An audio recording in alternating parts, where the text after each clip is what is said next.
If I asked you to guess who these teams were, could you do it? These are two teams from two different seasons as of February 20th of that season. Team 1 is 2nd in defensive efficiency and 11th in offensive efficiency. Team 2 is 1st in defensive efficiency and 6th in offensive efficiency. One of these teams won the championship the year that they had these stats. If you haven't already guessed, Team 1 is the 2025 Detroit Pistons, and Team 2 is the 2024 Oklahoma City Thunder. But let's break it down and see what this really means. You might be sitting here and thinking, well, Joe, yeah, they're similar in defense, but offensively, they're outside the top 10 in efficiency standards. Oklahoma City was 6th in offensive efficiency as of February 20th. To end the year, they were 3rd in offensive efficiency. So there's a lot of room for improvement on this side. The Pistons could creep into that top 10. But let's say they don't. Let's say they continue to stay 11th in offensive efficiency. They don't move up or down. They stay right there. But they can stay 2nd in defensive efficiency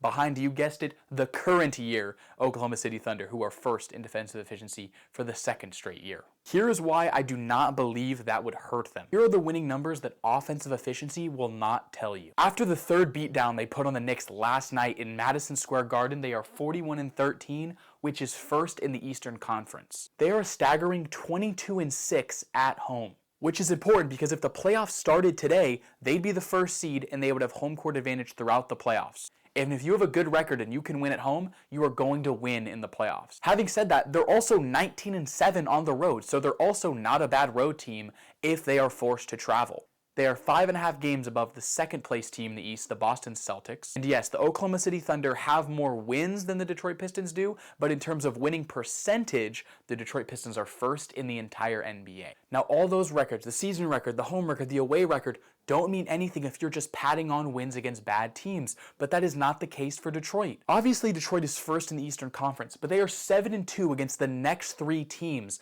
in the conference standings. They are 1-1 versus the Cavaliers, who are 4th in the Eastern Conference. They are 3-1 against the Celtics, who are 2nd in the Eastern Conference. But keep in mind, these 2 games are before the Harden trade, and these 4 games are without Jason Tatum, so it could be more of a challenge come playoff time. But here's the big one. 3-0 versus the Knicks, who are in 3rd place. Why are the Knicks so special? Why am I not pointing out how we're 3-1 versus the Celtics, who are in 2nd?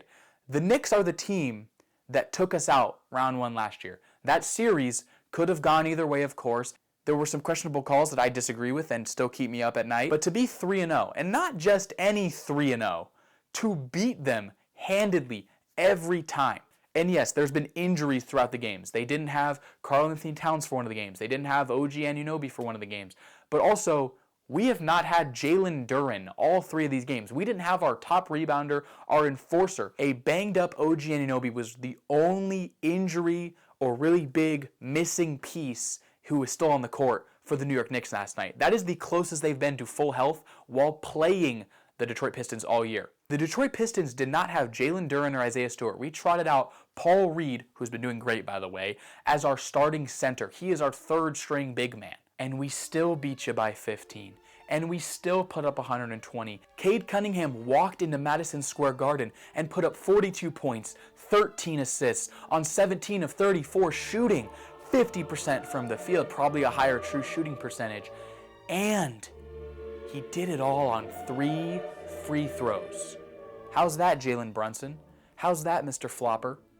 Yeah, that is ethical basketball where he's putting up a 40-piece while also spreading the ball around. Cade Cunningham should be an MVP conversation. If Shea somehow misses the 65-game window, if Jokic does, if Luka does, it's between Jaylen Brown and Cade Cunningham.